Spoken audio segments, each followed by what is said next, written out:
In 1895, America's wealthiest man built something in the mountains of North Carolina. 250 rooms, 35 bedrooms, 43 bathrooms. They called it a mansion. But mansions don't need underground tunnels that lead to nowhere. They don't need hidden rooms with locked doors that even staff were forbidden to enter. And they don't need architecture designed like a fortress to keep something in. For over a century, the Biltmore Estate has hidden behind velvet ropes and guided tours. But what you're about to discover will make you question everything you were told about America's Gilded Age.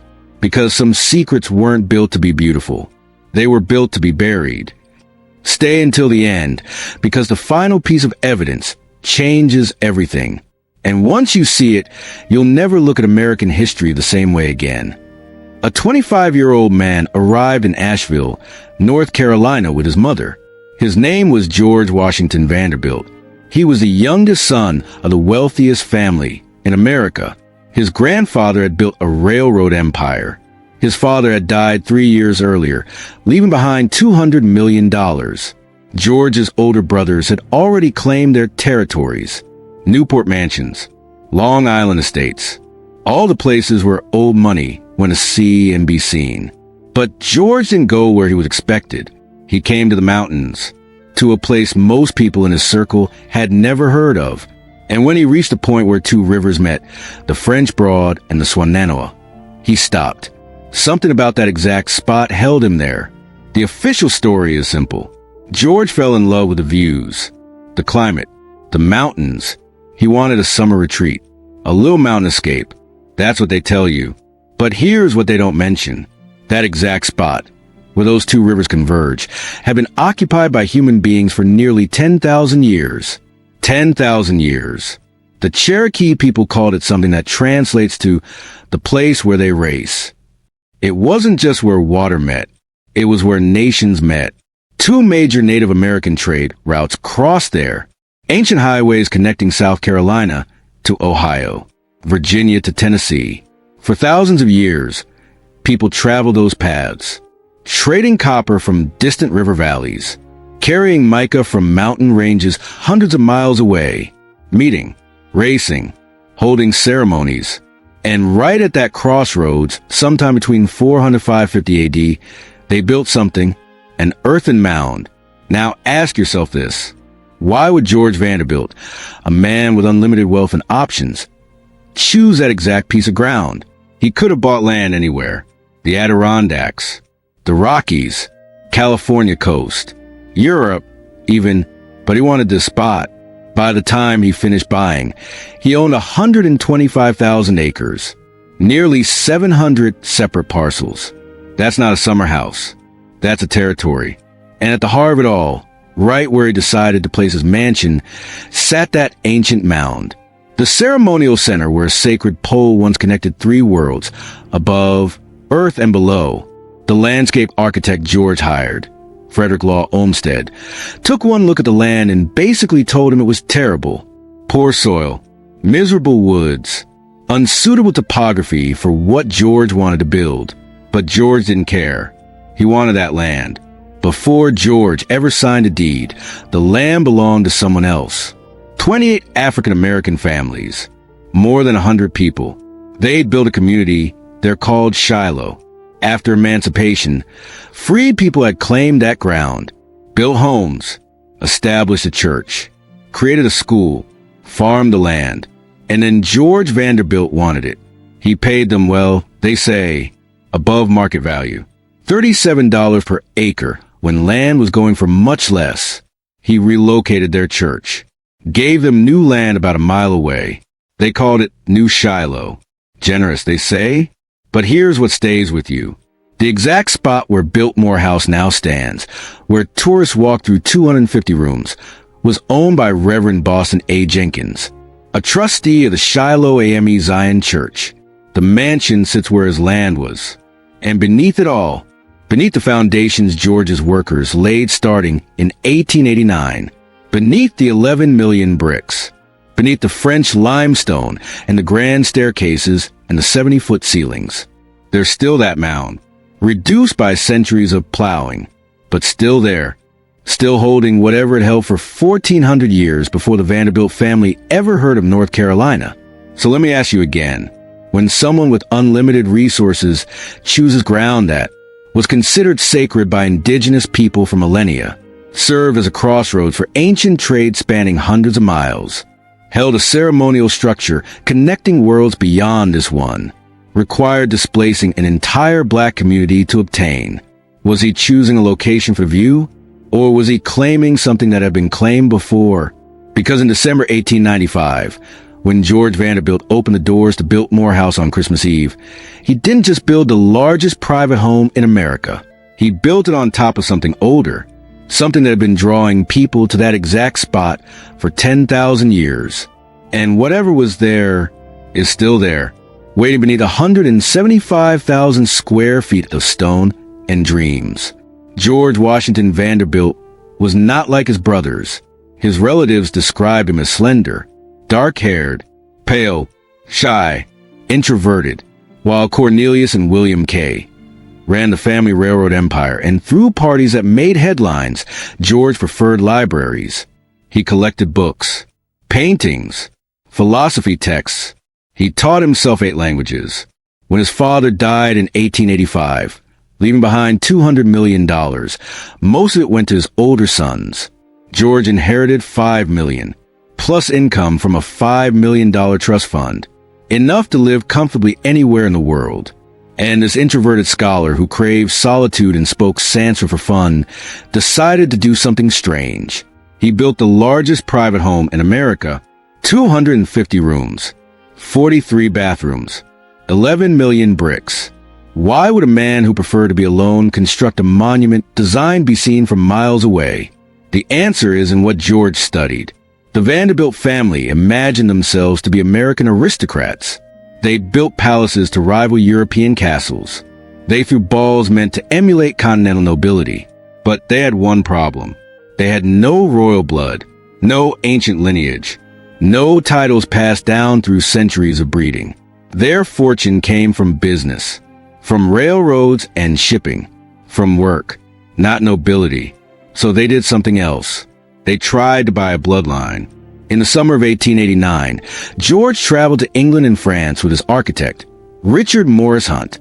The list of homes they visited in England is documented, but there's no known list of what they saw in France. We just know what Hunt showed him. The Rothschild estates, Chateau de Chambord, Chateau de Blois, Chateau de Chenonceau, places where French kings once ruled. And George decided, I want that, here, in North Carolina. Think about that. He walked through the Loire Valley where royalty had lived for centuries and said, I'm going to copy this. In the mountains, in America, he'd traveled extensively. Rome, Venice, Milan, Florence. He was obsessed with the Italian Renaissance. During his honeymoon, he spent 6 weeks in Italy. He commissioned art from the new Impressionists, from established masters. He was building a cultural empire. But here's what doesn't make sense. Until his mother died in 1896, George lived with her in New York City, in a Manhattan townhouse. Biltmore House opened on Christmas Eve, 1895, the largest private home in America, and its owner lived somewhere else, with his mother. When George finally married in 1898 to Edith Stuyvesant Dresser in Paris, things changed. After their Italian honeymoon, they came to live at Biltmore. Their only child, Cornelia, was born there on August 22nd, 1900. For a while, it seemed like maybe Biltmore would become what everyone said it was, a family home. But then in 1908, something happened. The Vanderbilts moved to Washington, D.C. For Cornelia's schooling, they said. They left Biltmore. George Vanderbilt spent 6 years building the largest home in America, millions furnishing it, created 125,000 acres of managed forests. And 13 years after it opened, he moved away. He spent more time away from Biltmore than he ever spent living in it. In Washington, George maintained another residence. Important guests visited Biltmore over the years. Novelists Edith Wharton and Henry James. Ambassadors. Presidents. But the family spent more and more time away. And here's where the money became a problem. George was spending more than his annual income on Biltmore's upkeep. He started withdrawing from capital. Bad investments depleted his fortune. Some rooms in the house were never even finished. He was bleeding money on a house he barely lived in. But look at what George did create. He held Christmas celebrations for employees' children every year. Decorated tree. Presents for each child. He paid all expenses for Cathedral of All Souls across from the estate's main gate, so the church's weekly collection could go to charity. Generous, right? But look closer. In 1889, the same year construction started, George established the Biltmore Forest School, the first scientific forestry institute in the United States. He purchased a town of Bess and renamed it Biltmore Village. He didn't just build a house. He built a town, a church, a school, a forestry program. He created an entire ecosystem that depended on him. March 6, 1914. George Washington Vanderbilt died suddenly from a blood clot, just days after what was thought to be a successful appendectomy. He died in Washington, D.C., not at Biltmore. He was 51 years old. The news shocked the nation, hit Asheville hard. Many local workers relied on Biltmore for employment. His widow Edith was left with America's biggest house and a 13-year-old daughter. And here's what haunts me. George Vanderbilt spent 25 years planning, building, and maintaining Biltmore Estate. He lived there for maybe 10 of those years. And even then, not continuously. When he died, he was buried in the Vanderbilt family mausoleum in Staten Island, New York. Not in North Carolina. Not at Biltmore. Not on the land he claimed to love. Back in New York, where the Vanderbilt empire began. So if George didn't build Biltmore to live in, what did he build it for? Walk into the banquet hall at Biltmore, 72 feet long, 42 feet wide, and above you, a barrel-vaulted ceiling that rises 70 feet. 7 stories of empty air. The architect designed special furniture just for this room. Built-in throne chairs trimmed in gold. An oak dining table seating 64 guests. Everything oversized. Everything too much. And here's what they tell you. Despite the vast dimensions, the room has perfect acoustics. 2 people sitting at opposite ends could converse without raising their voices. Perfect acoustics. In a room designed to make you feel like an insect. Why would you build a dining hall where the ceiling disappears into darkness, unless you wanted people to feel something very specific when they walked in? The house contains more than 11 million bricks. The main spiral staircase rises 4 floors, 102 steps. Through its center hangs an iron chandelier with 72 electric light bulbs, suspended from a single point. The grand staircase has 107 steps spiraling around a 4-story wrought iron chandelier. Think about what that means. Every time a guest climbed those stairs, they walked in circles, around and around, for full stories, while a chandelier hung above them in space.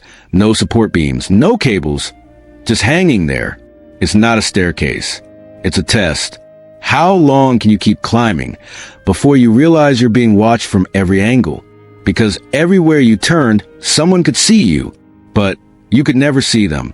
The estate was designed with concealed doors and hidden passageways that blend seamlessly with the decor, not noticeable to the untrained eye.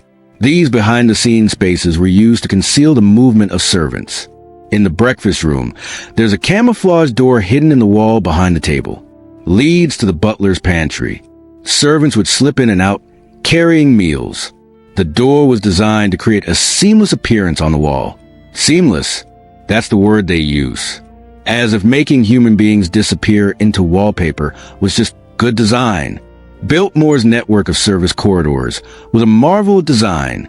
These narrow, hidden passageways enabled staff to move freely without disrupting the family or guests. Underneath the marble floor of the winter garden was the potted plant room in the sub-basement. Servants would use large, heavy trapdoors concealed in the marble flooring to bring potted plants up to the main level. No need to carry plants through visible areas. Trapdoors in the floor. Passages in the walls. The library contains over 10,000 volumes and houses a concealed passageway that leads to guest rooms. Even George Vanderbilt's own bedroom had a concealed closet door designed to blend with the wall. You couldn't escape the feeling that the house itself was hollow, that behind every wall, someone was moving. Now, let me tell you who was moving behind those walls. During George Vanderbilt's era, up to 40 staff members worked at Biltmore. With large house parties coming and going throughout the year, Biltmore functioned more like a luxury hotel than a house. 40 people, living in the same building as the family, but never seen. The fourth floor has 21 bedrooms inhabited by housemaids, laundresses, and other female servants. Male servants weren't housed there. They resided in rooms above the stable complex. Young women working in the kitchen were housed in the basement. Housemaids lived on the fourth floor, which allowed the head housekeeper living on the floor below to keep an eye on her staff. Think about that arrangement. Women on the fourth floor, kitchen staff in the basement, men across the courtyard, separated, watched, controlled. Narrow staircases were the servant stairways, since they weren't allowed to use main staircases or most main hallways. They were to serve where needed, but were expected to remain anonymous, somewhat invisible. Their narrow halls and stairs typically had entrances behind doors that blended with wall coverings, making them nearly invisible. Invisible? That's what they were supposed to be. George Vanderbilt provided room, board, and uniforms to his staff. He compensated employees with New York wages, substantially higher than Asheville standards. Staff wages could be up to $2 for higher-ranking staff. Substantial given that a week of room and board typically cost $2.50. Generous wages, they say, but here's what the wages bought: your visibility. The domestic staff was ordered in strict hierarchy, as was traditional in the late 1800s. Among the upper servants, chef, butler, housekeeper, valet, lady's maid. Lower on the social scale, footmen, chambermaids, houseboys, laundresses, scullery maids. The best-known head housekeeper was Mrs. Emily King, a widow who came from England in 1897 and served until at least 1917. Former servants interviewed years later for oral histories still refer to her as the matron, not by her first name, not Mrs. King, the matron. An 1898 ledger showed Mrs. King was paid $300 a month, double the chief butler's salary of $150. The matron, like she was running something other than a household. Mrs. King was responsible for 2 large linen closets on the fourth floor where handmade French linens were stored. Only the housekeeper had the key. She kept careful inventory of the expensive, intricately embroidered damask. Only she had the keys. Only she controlled access to the fourth floor, where 21 women lived, in rooms that were standardized, each containing an iron bed frame, iron washstand and dresser, wardrobe, bedside table, and splint cedar rockers. Staff had access to shared bathroom facilities, but each servant was also issued a wash basin, pitcher, and chamber pot. Identical rooms, identical furniture, identical lives. With the exception of the head butler and chef who were allowed to live off-site, servants had to be unmarried. No relationships, no families, no lives outside these walls. But one servant was different. The lady's maid had her living quarters connected to Edith's bedroom via a hallway that led through her large closet and bathroom spaces. She was expected to respond to requests 24 hours a day. 24 hours. Connected to her employer's bedroom by a private hallway. Expected to be available at any hour. For anything. And no one thought this was strange. Because in houses like Biltmore, proximity to power was the greatest privilege you could have, even if it meant you never slept alone. Down in the basement, the largest basement in the USA, was the main kitchen, pastry kitchen, rotisserie kitchen, walk-in refrigerators, servants' dining hall, laundry rooms, and additional bedrooms for staff. The basement also featured an indoor 70,000-gallon heated swimming pool with underwater lighting, a bowling alley, a gymnasium with state-of-the-art fitness equipment, a swimming pool with underwater lighting. In 1895, in the basement, where the kitchen staff lived, where they worked 16-hour days preparing meals they'd never eat in rooms they'd never see for people whose names they were instructed not to speak. But sure, they could use the pool. Here's what no one talks about. The use of wood paneling and seamless bookcases concealed entrances, allowing guests to move discreetly while servants delivered food and removed dishes without disturbing diners. Perfect for maintaining the illusion of uninterrupted luxury. Illusion, that's the word that matters. Because Biltmore wasn't built to house people. It was built to perform a very specific function, to make some people feel larger than they were, and others feel like they didn't exist at all. The 4-story stone house with a 780-foot facade was designed to rival the surrounding mountains in grandeur. Rival the mountains. Not complement them. Not sit among them. Rival them. And if you wanted to rival mountains, you needed to build something that made human beings feel small. Every oversized room. Every endless corridor. Every hidden door. Every architectural choice was designed to remind you you were standing in a place that was never built for you. Unless, of course, you were George Vanderbilt. And even he didn't want to live here. So who, or what was this house really for? 6 o'clock in the morning. That's when their day began.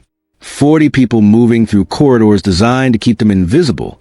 Through doors that blended into walls. Up narrow staircases that guests were never supposed to see. A servant's day ran 15 hours. 6 in the morning until 9 at night. Every day, 6 days a week. 1 day off, half of every other Sunday. 15 hours to keep Biltmore running like clockwork. But here's what they don't tell you about clockwork. Eventually, every machine breaks down. Every morning at 6, Mrs. Emily King would rise from her bedroom on the 3rd floor. The only housekeeper who raided her own room between the family floors and the servants' quarters. By 7, she'd be sitting in the oak sitting room with George and Edith Vanderbilt, going over the day's plans, which rooms needed attention, which guests were arriving, which meals required special preparation. Mrs. King ran a tight operation. The butler would measure every place setting at the dining table. Not arrange. Measure, down to the inch. For placement, knife angles, glass positions, everything precise. Because precision was how you maintain control over 40 people you'd hire to be invisible. Down in the basement, 3 kitchens operated simultaneously. Main kitchen, rotisserie kitchen, pastry kitchen, each one a world unto itself. Cooks, kitchen maids, pastry specialists, all preparing meals not just for the Vanderbilt family and their guests, but for the 40 servants who made those meals possible. Think about that for a moment. They were cooking for the people who were cooking for them. A system feeding itself, sustaining itself, never stopping. And George Vanderbilt called this generous. He paid New York wages in North Carolina, $2 for higher-ranking staff, more than most people in Asheville could make. Of course, room and board cost $2.50 a week. So that generous wage barely covered your right to live in the basement or a 4th-floor room with furniture identical to everyone else's. But at least you had a swimming pool in the basement with underwater lighting where you could swim during your 2 hours of free time in the afternoon. If you weren't too exhausted from serving breakfast, cleaning rooms, preparing lunch, attending to guests, serving dinner, and cleaning up after everyone finally went to bed, the system worked perfectly.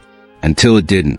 In 1902, just 7 years after Biltmore opened, the economy collapsed. The Depression hit the Vanderbilt fortune hard. And suddenly, maintaining Biltmore became a problem. $6,000 a month. That's what it cost just to keep the estate running. In today's money, that's over $200,000 every single month, just for utilities, staff wages, maintenance, supplies. And George Vanderbilt's response? He shut down the estate, packed up his family, sailed to Europe, left 40 servants behind in North Carolina, wondering if they still had jobs. But the real crack in the machine happened earlier than most people realize. 6 years before George Vanderbilt died.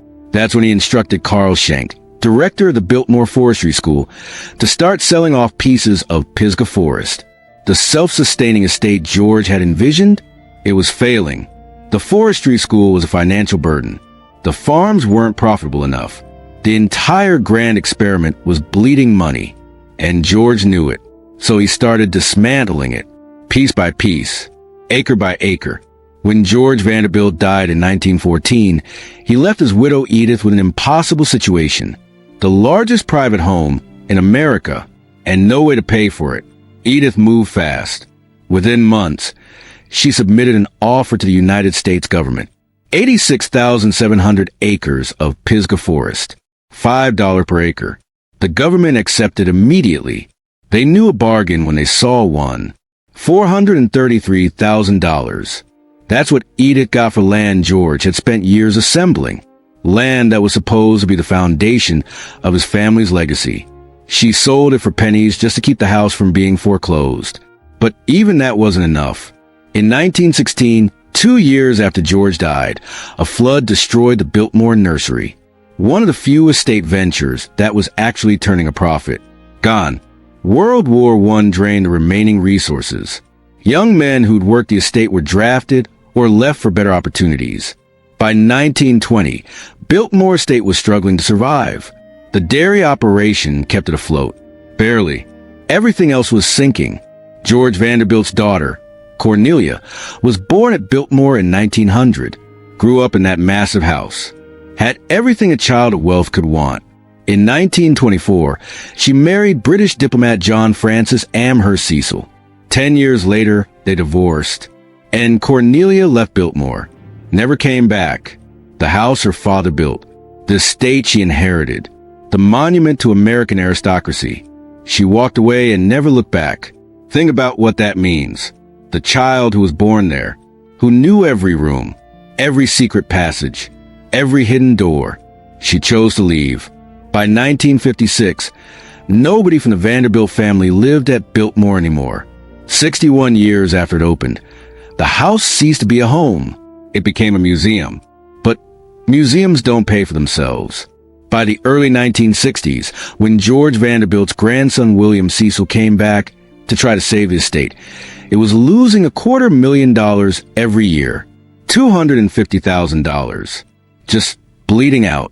William later said he returned to Biltmore because someone told him saving it was impossible. That was the challenge he needed. It took him almost a decade. The first year Biltmore turned a profit was 1968. The profit? $16.24. So let me tell you what finally saved Biltmore. Not the forestry, not the farms, not the dairy operation. Tourism. In 1930, during the Great Depression, the family had no choice. They opened the house to the public, started charging admission, let strangers walk through the rooms where George Vanderbilt had entertained presidents and ambassadors. Let them climb the grand staircase with its 107 steps spiraling around that unsupported chandelier. Let them stand in the banquet hall with its 70-foot ceiling designed to make them feel small. The house that was built to display wealth to a select few now had to be displayed to everyone just to survive. Today, Biltmore Estate generates $50 million in revenue every year. $50 million. And most of it goes right back into maintenance, into keeping the doors open, into preserving what George Vanderbilt built. Because what he built was never meant to sustain itself. It was meant to be sustained by invisible people working invisible hours, by a system that required 40 servants just to make one family comfortable, by an economic model that only worked if nothing ever changed. But everything changed. The economy collapsed. The wars came. The family fortune evaporated. The servants demanded dignity. The invisible people became visible. And the machine that never slept finally ran out of fuel. So here's what haunts me. George Vanderbilt spent 6 years building the largest home in America, spent millions furnishing it, created a forestry school and a model village, employed hundreds. And it couldn't last 20 years without falling apart. Not because it wasn't beautiful, not because it wasn't impressive, but because it was built on a foundation that was always cracking, on land taken from communities who didn't want to sell, on labor from people who were paid to disappear, on wealth that was never meant to be shared. The system never slept, but it was always dying.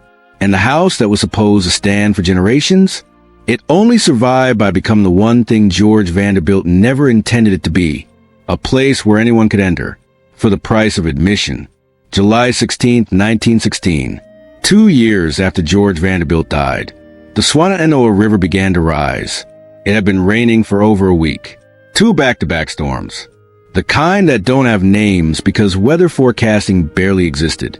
The kind that kill people before anyone knows what's coming. By midday, the river had left its banks. Biltmore Village, where George's master craftsmen and their families live in those charming half-timber houses, started to flood. Water reached 9 feet at the estate's entrance. The Biltmore Nursery, the one venture that was actually making money, was destroyed. 3/4 of the Biltmore Herbarium washed away. Rare botanical volumes that George had collected from around the world, ruined. 85% of the nursery stock, gone. But Biltmore House itself? Not a scratch. The house sat on higher ground, untouched, watching, while the village below drowned, while families scrambled to save their children, while everything George had built to make the estate self-sustaining got swept away by muddy water. The house remained. And here's what's strange. Over a century later, in September 2024, it happened again. Hurricane Helene, the remnants of a Category 4 storm that killed at least 223 people across the southeast. That left Buncombe County, where Biltmore sits, as one of the hardest hit areas in North Carolina. 72 people dead in the county alone. 200 missing. 74,000 without power. The French Broad and Shenandoah rivers flooded Biltmore Village again. 20 inches of rain. Cars flipped. Buildings destroyed. Mud everywhere. The water rose higher than it did in 1916. Higher than any flood in recorded history. And Biltmore House? Minimal damage. The conservatory, the winery, the gardens, the hotels. All fine. Think about what that means. 2 of the worst floods in North Carolina history. 108 years apart. Both times, the village George built for his workers gets devastated. Both times, the house he built for himself survives. Almost like it was designed that way. Almost like someone knew exactly where to build to avoid what was coming. But survival isn't the same as innocence. Behind locked doors at Biltmore Estate, there are rooms most visitors will never see. 50,000 items in the archive collection. Photographs, documents, books that once belonged to the Vanderbilt family. The archivist stores some items in secure rooms, while other items such as photographs are in areas specifically made for handling light-sensitive items. Curator Lauren Henry says there's so much still to learn from the collection, like finding buried treasure, she calls it. But here's the question nobody asks. What stays buried?